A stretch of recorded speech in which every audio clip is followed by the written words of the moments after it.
Auto insurance can all seem the same until it comes time to use it. So don't get stuck paying more for less coverage. Switch to USAA Auto Insurance and you could start saving money in no time.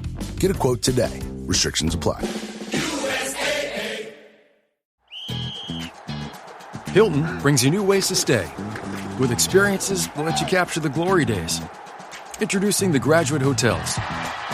Each inspired by local college towns, these stays are always original and never boring.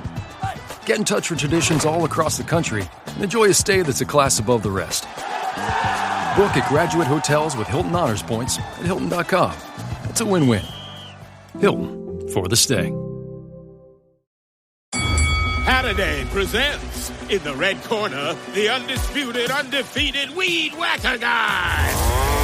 Champion of hurling grass and pollen everywhere. And in the blue corner, the challenger, extra strength Halliday. Eye drops that work all day to prevent the release of histamines that cause itchy allergy eyes. And the winner by knockout is Halliday.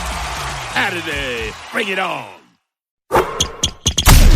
From the Fifth Quarter Studio in Madison, Wisconsin, you're listening to the Basketball Leadership Podcast. Here are your hosts, Steve Collins and Greg Berg.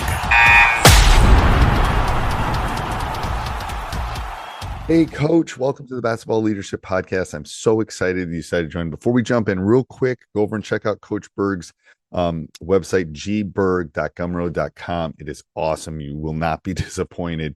It's a little bit of everything. There's free resources over there with a preseason checklist, off-season playbook, all sorts of great things. Go over and check it out. All half of it's free. I should yell at him for all the free stuff he's giving away, but it's great.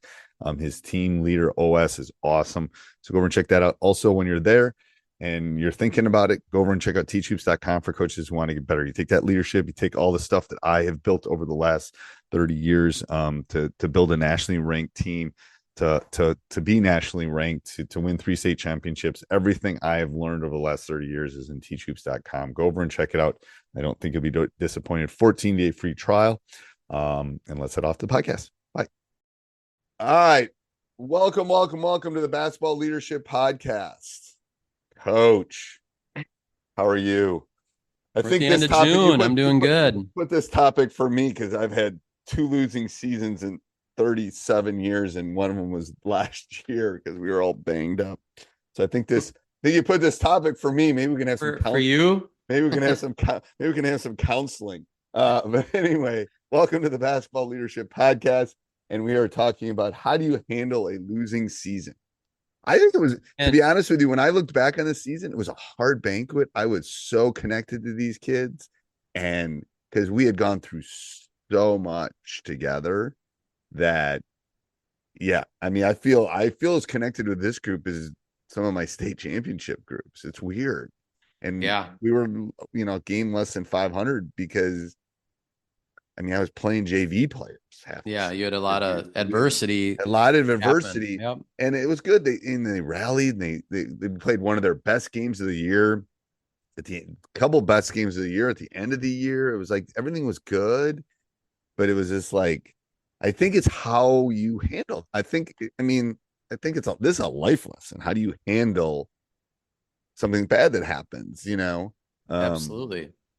Well, you've got seasons like what you went through where you had a lot of optimism. You're going to have a great season, and you had injuries and this and that, and all of a sudden, what you thought was going to be and what your players thought was going to be wasn't. And it changed. It's like we were preseason top 10, and then all of a sudden we're fighting for things. Yep. And it's like, and it's hard. And you know what I think they saw that, going back to a couple episodes, they saw the relationship we had. They saw that we were doing everything we could, that we hadn't given up, that we were fighting. And it's like the coaches were, if nothing else, we were leaning in more. Like, what can we do to help you guys? And I think that got their eyes really big. And it's like, coaches haven't given up. We can't give up. We're going to fight through this, and we're going to hit adversity. And I just think that, I think how we handled it is 90% of how I feel, but also how, they reacted. because they're watching you, how you react. We're the leaders as coaches, and how we respond matters. And, I've been in the same boat. We've only had, with basketball, 2 losing seasons. And one was one of my first years when I came back as my second stint. We had an injury right away, and we were just a little bit below 500. And another one, we actually won our conference, but we were 13-15. Wow. Conference wasn't very strong that year. Yeah, well, it was split into 2 halves, and one half was weak. And so, but anyway, I've coached a lot of sports. I've coached a lot of different levels.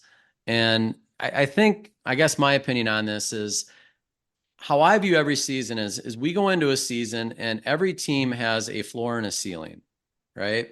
And talent, I often say, sets the floor for a team, and then culture and leadership and all the other stuff determines the ceiling. And, sometimes you have teams where you're going to win a lot of games and you're competing for a championship. And there's other years that you maybe don't have that same talent. And I think how I view it is my job is always to get the most out of the team we have each and every year.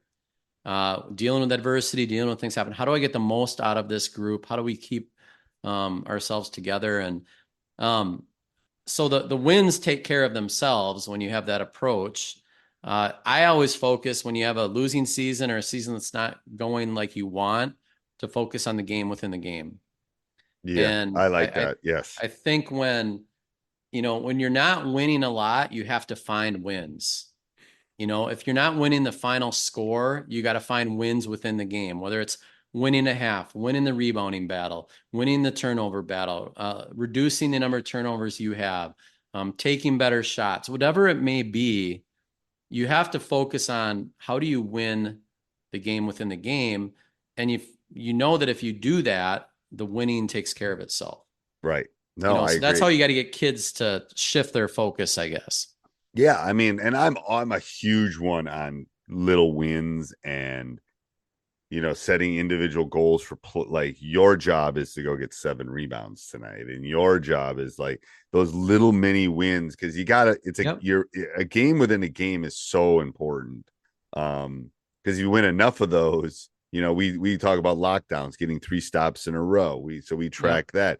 We do all sorts of things like that I think are important, because you're showing the kids what you're doing. Like, here's what we're trying to do. We're trying to get these lockdowns. We've only gotten 1 lockdown. Why are we not defending? Blah, blah, blah. Whatever it is that you're tracking. I think that's super important from a mental standpoint for them. And I think we talked about this last week or two weeks ago on the podcast, but you have to know why you win or how you win. You're right. And you win by the game within the game. Yep. Like, we know the big 4, and I don't know if you've read the Basketball on Paper. I have. Napkin. Is it napkin? Basketball on napkin? Is that it? Yeah. Basketball on Paper, no, it's paper.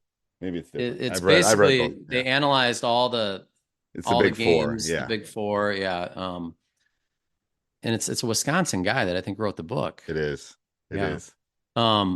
But it's turnovers, it's Dean Oliver. Rebounding, Dean Oliver, rebounding margin, turnovers, effective field goal percentage, free throws. I mean, that's what it comes down to, and how you prioritize that. But focusing on the game within the game, I think, is something as a coach, you have to find those wins, and especially when you're in a losing season, you've got to build confidence in kids, and you do that by focusing on things they can control.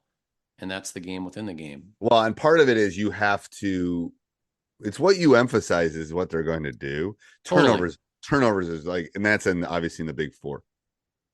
It's one of my things. I can't respect, knowing what a possession means, and not you're going to have turnovers. I've yet to coach. I've coached, I don't know, 1,000 games. I've yet to coach a game which we haven't had a turnover in. But when they're low, we're going to be in the game.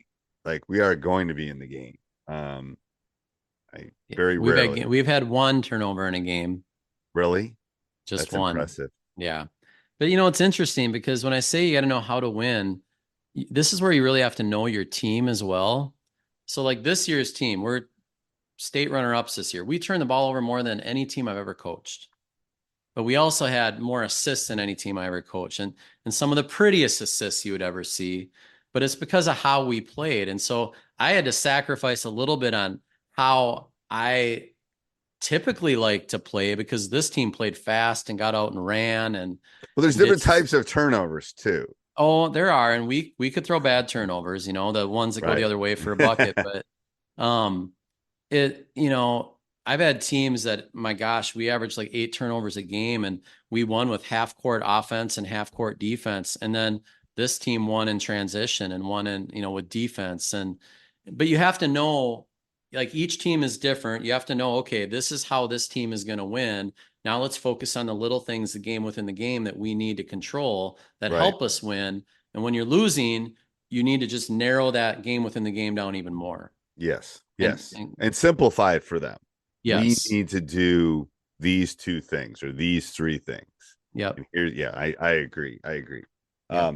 But it goes back to, it's all, and especially if you're in a long haul, it's all gonna ripple on how you're going to, how your other seasons are gonna go. Like I am so excited about next season, and part of it is we were young and we were hurt. That's not a great combination. But now we're going to be a little bit older and hopefully healthy. Okay, well, let's go. And they're excited and I'm excited. And it's like, I think it's how you that reaction is important, I think, in how you tackle. Well, and think with your group, how much they learned last year. They learned a lot about being resilient and tough. And now think how much more they're going to appreciate it. I know what got us over the hump this year. We lost a heartbreaker in the section championship game last year, on a buzzer beater. This team was not going to let that happen. Right. So it's like just their motivation. Yes. Yeah. When things happen like that, it gives you an edge, a chip that puts you over the hump. I know. It really does. All right. Anything else, Coach? All good. Thanks, All right. Coach. Till next week.